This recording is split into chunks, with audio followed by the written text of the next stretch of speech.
Thank you for joining us today. So for those wondering, I'm Vic Pheasey and I'm absolutely delighted to be guest hosting on behalf of Chris Carpenetti for Raidercast today. We're absolutely thrilled to be celebrating 20 years of Tomb Raider: The Angel of Darkness. It's without question that this particular adventure boasts the most intricate story that the series has to offer, and what better way to dig deeper into the myths and legends than with the man himself, the writer, the wonderful Murti Schofield. So, how are you, first of all? 20 years on, can you believe that we're here talking about this now? It's difficult to realise fully, actually. After the game just fizzled and died when it was released in 2003, I thought that was the end of it. You know, it looked like it was a corpse, and then gradually I began to get rumours and messages from people about three years afterwards that actually people were looking at it and finding all the information in there intriguing and exciting, and it's just built from there. So that now Angel of Darkness has got a huge fan base following. It's tremendous. And it's not just that it's huge, it's that people are very, very active with it.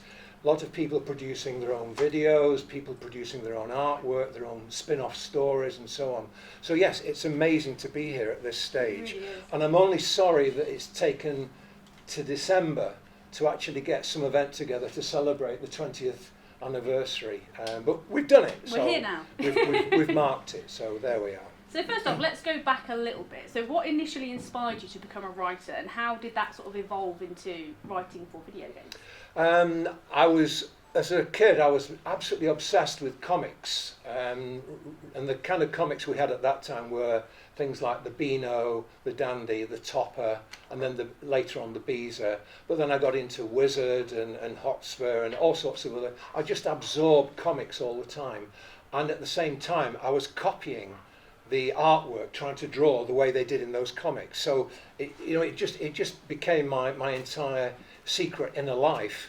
And then as I got older, I started reading lots of science fiction, lots of imaginative novels and so on, and watching loads and loads and loads of films. And I always wanted to do my versions of other people's ideas, but it was when I got into my late 20s I realised I wanted to start doing my own ideas. So I started writing my own stories then.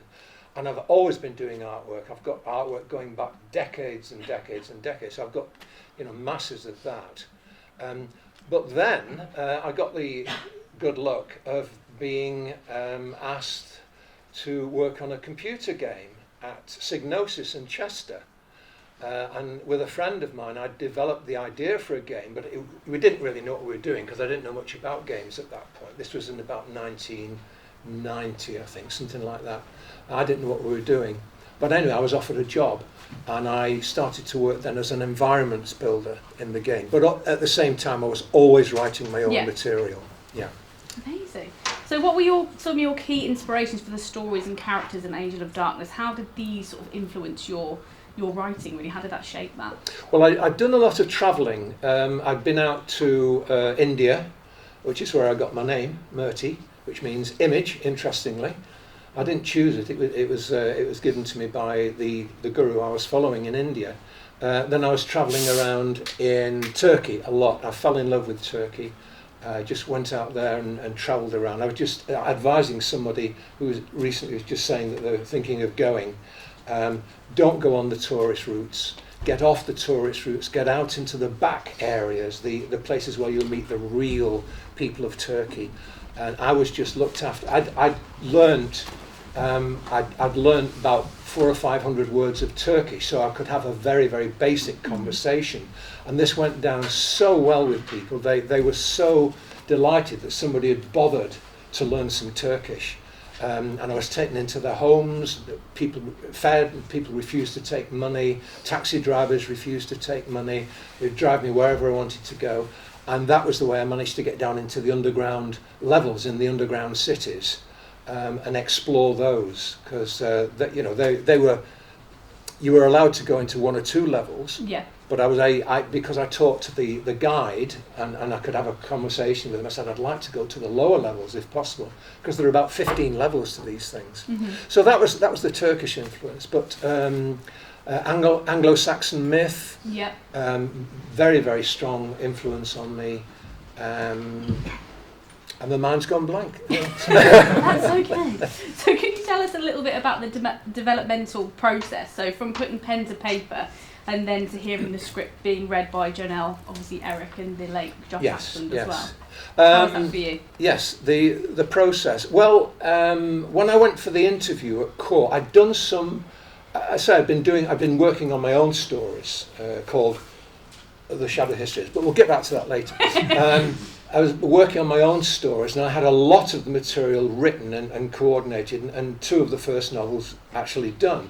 And I'd done some dialogue work for Fighting Force, I think it was Fighting Force 2 or Fighting Force 3, for Core. And they were very pleased with that. And they asked me back for an interview, and I thought they simply wanted me to do more dialogue for the Tomb Raider, because I knew the interview was about Tomb Raider. And I got there and they said, well, what we're looking to do is we're looking to get an idea for taking Lara in a different direction and creating something new for her, something really exciting and new. Do you have any ideas? And of course my head was full of all this stuff. So on the spot I just did this pitch using a lot of the same elements that I've been obsessed with for years, Turkey and the idea of higher beings and guardian angels, or are the angels or not, and secret societies and people who are born and don't know their own bloodline, but actually have got gifts that will eventually come to the fore. So and he said, well, that sounds great, when can you start? And I said, well, last week. He said, well, let's make it next week, and we'll get you to come in and you propose some ideas. So I went away and had a week to start getting some rough ideas together, collating them from my ideas from Shadow Histories and the other things I've been writing. So I put those together and went in, and I met the team that had been working on the development at that point for, I think, about 3 or 4 months, and they hadn't been able to coordinate anything. And I went in, and they loved the ideas I'd got. So that was it. And from that point on, I was constantly writing dialogue, inventing new characters, such as Kurtis Trent, inventing the storyline, which was going to be based over 3 games. The original idea was that it would be for 3 games. So I'd written this huge mass of information and storyline. And then we started working on it, and you probably know, if you know anything about Angel of Darkness, in the end it was cut down to just 1 game, and we had to start truncating it, and we brought Prague into the first game, so we have Paris and Prague, and it was going to be huge. But anyway, it went out in the shape it was in, and it seems to have hit a spot for people. So it definitely has. Yeah, kind of a success for me. Yeah. So what was a typical day for you like in that sort of developmental phase? Was there a particular way you sort of get into that frame of mind, or was it kind of just milling around constantly in your mind, sort of day to day? Well, that's what's going on in my head all the time. There's just this great mass of stampeding horses of ideas, and I don't have any trouble coming up with ideas. There's just ideas popping up all over the time, from things I see, a video I watch, a conversation with somebody, a piece of artwork I see, anything. So just sort of trying to coalesce all that and bring it together. That's where the writing, that's where, having written for so long, I had the writing skills and I knew I could do this, but I hadn't written a game before. So I was writing a story that would stand up in its own right, and it would be coherent and it would work. But then, of course, starting to work with the team, and they were coming at me with requirements for, well, at this point, she gets to this part in Paris, we need to be able to have some kind of puzzle solving or gameplay. So I worked very closely with the people who were experts at that. And gradually the thing began to take shape and form and coalesce. So it wasn't always a joyous experience, but the first year was fantastic because it was like I was in Disneyland, and I just, I got all these people to share ideas with and get excited about the ideas. But then it began to get more and more difficult, and of course, it's well documented elsewhere. I don't want to be saying anything bad about the process, but it got to be very, very tough. I was constantly having to rewrite material, rewrite branching dialogue so Lara can go to a character and she can be either pleasant, nasty, or just inquiring, you know. So I did all this stuff, and some of it was used, some of it wasn't. But simply, the programming facilities weren't able to do all the things that we wanted it to do. And Kurtis Trent, who was supposed to have all these amazing abilities, he just basically got to run around and shoot things and throw the chiragai. That was all he was able to do. So yeah, but that was part of the process. It was a constant process of adaptation and change, right up to the very, very last weeks before the game went out, and it went out incomplete. You know, it didn't work properly as a game. What was it sort of like to collaborate with the team of developers? How would your kind of day go with them? Were you kind of popping in and out of rooms and being like, okay, I've got this idea, or did they kind of come to you? How did they had me in a cubby hole where and sometimes people would come and knock and they'd say, "Are you awake?" And I'd come. Like, no. We'd have meetings. We had a team room with, I think there were 4 or 5 of us. We had a team room, and we would throw ideas together. And over the weekend, I would write up all the ideas I'd got on big charts like this, big charts and big flow charts, and I'd be, rather than telling them, because I found that they had a lot of difficulty just taking the ideas in. So if I could show them a chart and show them an image, and it was easier to take in. And I was expecting a lot of them to take this material in. It was a lot to absorb, but you know, that worked. Yeah. And then somebody like Rich Morton I'd worked very closely with Rich. It was a real joy to work with him. He was a gameplay expert, and there were many other people on there as well who were great. And he and I would bash these ideas backwards and forwards. Yeah. And we'd say, right, in that place we can have this. So what I was doing all the time, I had this great story that stands, as it is, a great story on its own, in its own right. But it had to be adapted to be playable and have gameplay opportunities right the way through the whole process. And if you want to know what the story could have looked like and would have been like, what you need to do is check out these novelisations by Jenny. It is Jenny, isn't it? Yeah, it is Jenny. Jenny Millward. Check out these books, which they're not for sale because she can't sell them. But if you buy, is it a postcard? You can buy a postcard for about £300,000. Oh, well, whatever. You buy a postcard. I have to make the costs back. You buy a postcard and you get a book free. So. Or you could just download them free from my website. Yeah. Or that. Yeah. But that's how the story would have looked over the 3 games, and it couldn't be in better hands than Jenny's hands as a writer. So I have to say that because she's quite tough. So reflecting on your initial preconceptions about the video game industry, how have your perceptions evolved since you started working on it? Were there any significant differences between your expectations and the reality of the job? Well, in terms of working at Core, I had my expectations pretty much nailed down because I worked for, I think it was 5 or 6 years as an environments builder and an objects builder within the games industry.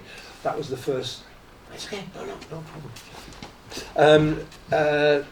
I had a fairly good knowledge of how the games industry worked, which again can be quite tough. But I had everything. I had to learn very, very rapidly when I was doing Angel of Darkness because it was an entirely different process. In a way, I was spearheading the whole game and trying to provide material that people could hang gameplay opportunities on. So it was a very, very steep learning curve. But as I say, I've been writing for many years anyway. So the writing part, it was just working with the other members of the team. Some of them were more cooperative than others, as always happens when you get a large team of people. But you know, basically the first year, I say, it was great. It was a joy. Then it got to the grind, and it got to the point in later stages where people were literally sleeping under the desks and ordering takeaway pizza, and you know, it just got really, really rough. And I know for a fact that this isn't uncommon in the games industry. I know many. I've got some people nodding in agreement here. It can be very, very tough. So if you want to get into the games industry, decide on the area you want to go in as an artist, a writer, programmer. I don't know what else goes into it. All the other many other aspects that go into making a game, and work on your skills, work on your skill levels. But don't expect it to be an easy ride. It's a tough ride. It really is a tough ride. But if you love it, as I did, then it's worth it. And if you're doing what you love, it doesn't matter if it's tough, does it? You're doing what you want. How did your time on Tomb Raider shape your journey as a writer?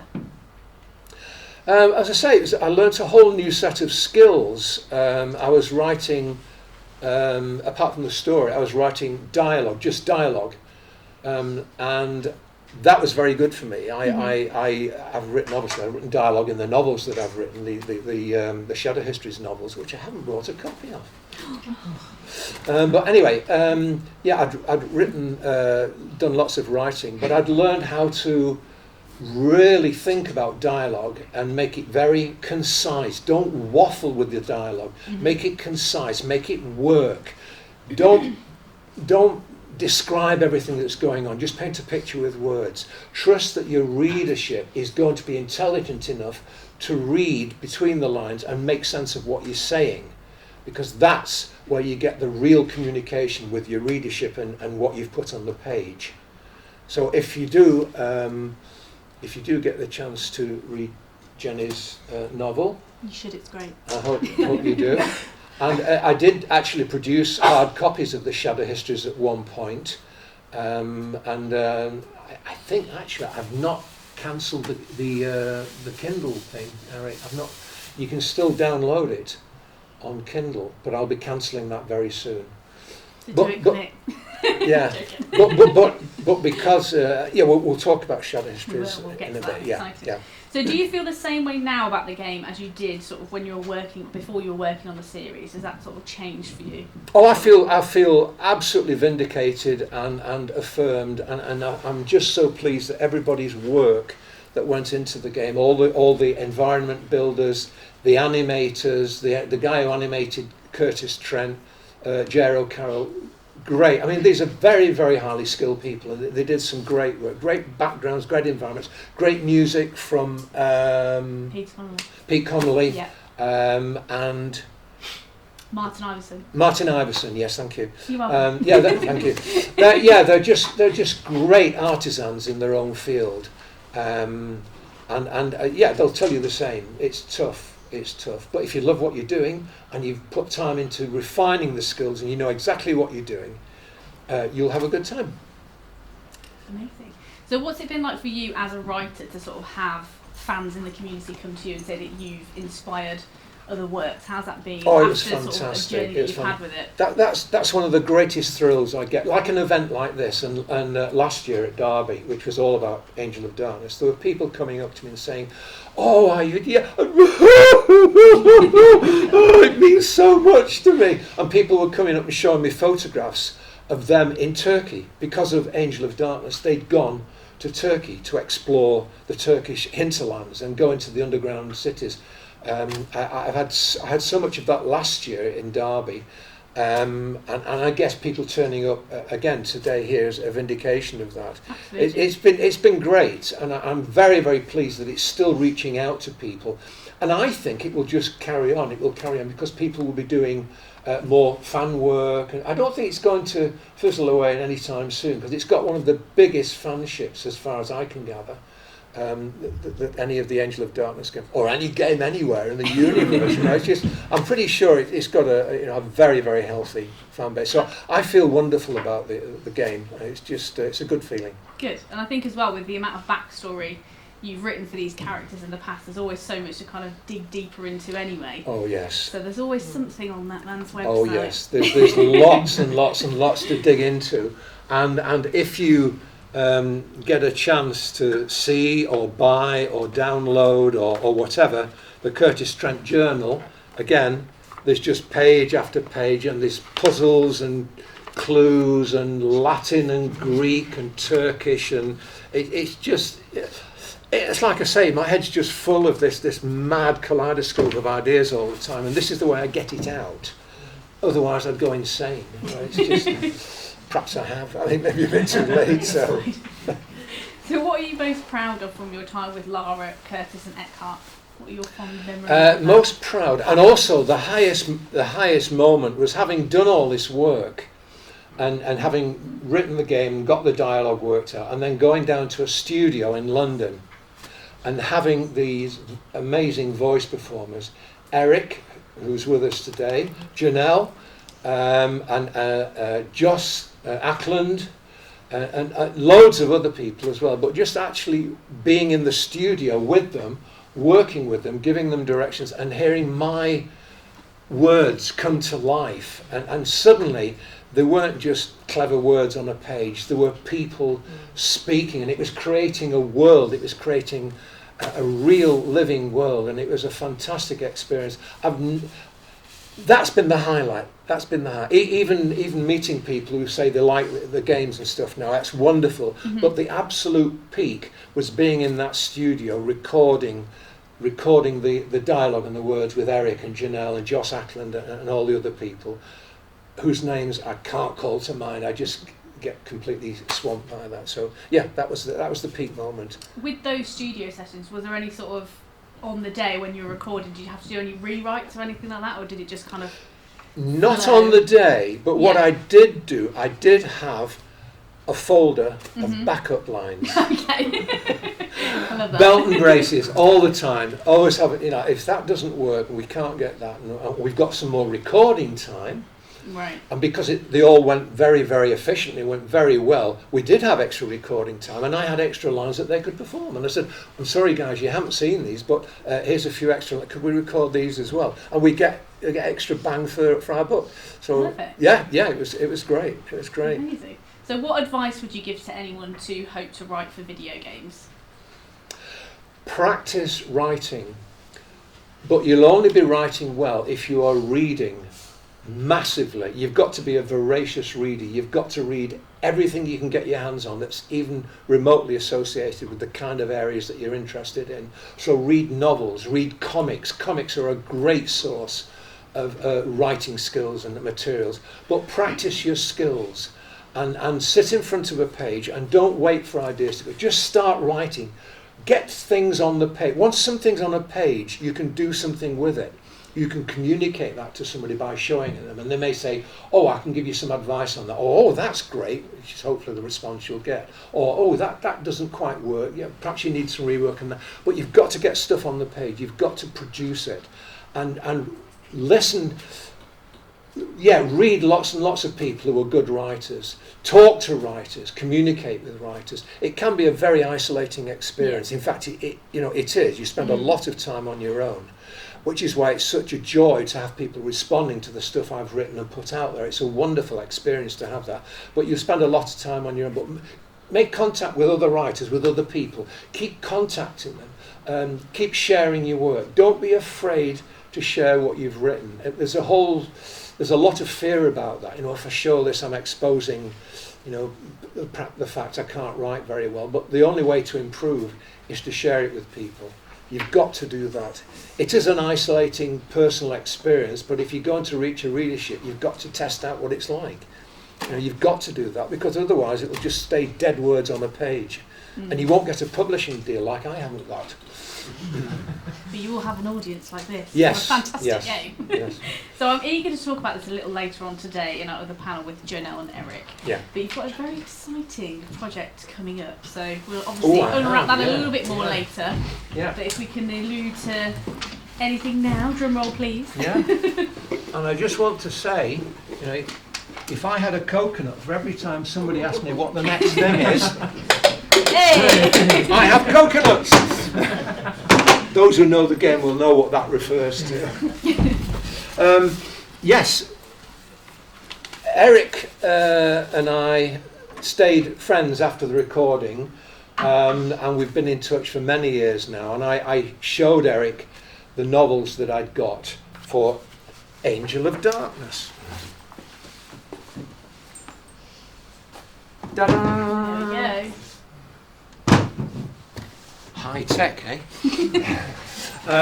And what it is, it's a series of 6 novels, and a lot of the genetic created material is very, very similar to Angel of Darkness. Or what I should really say is Angel of Darkness is very similar in genetic created material to the Shadow History, because that was where I drew a lot of my information from for the Angel of Darkness.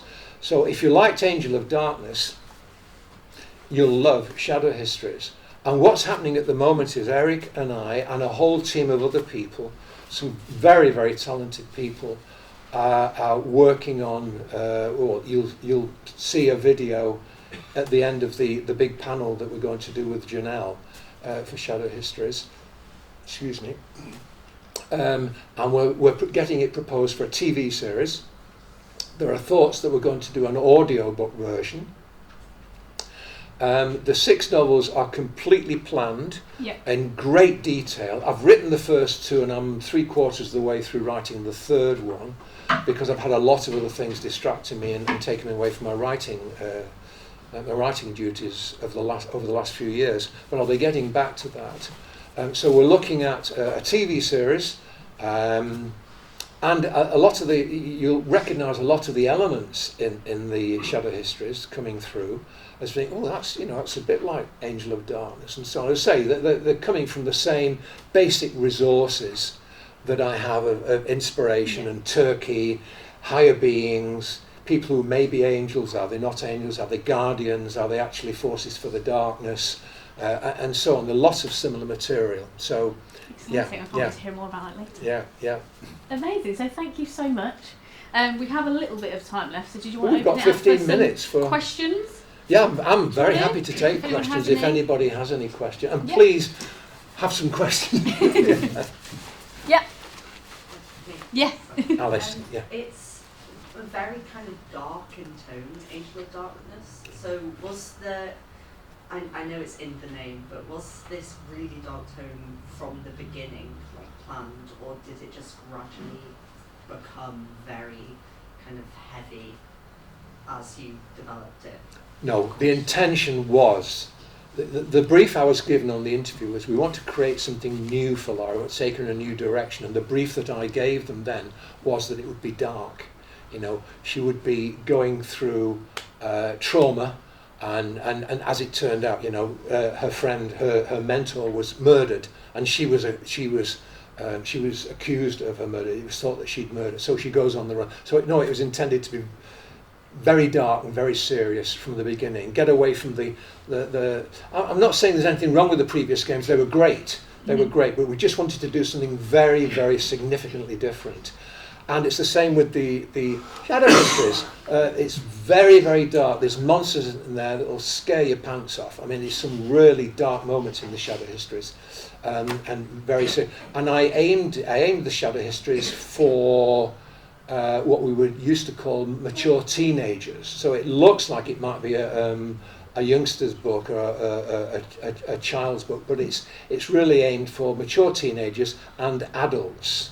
So mature teenagers will be able to get things out of reading it, but adults will get a lot more, because there's a lot more overlaid elements and cross-references and references to, for example, I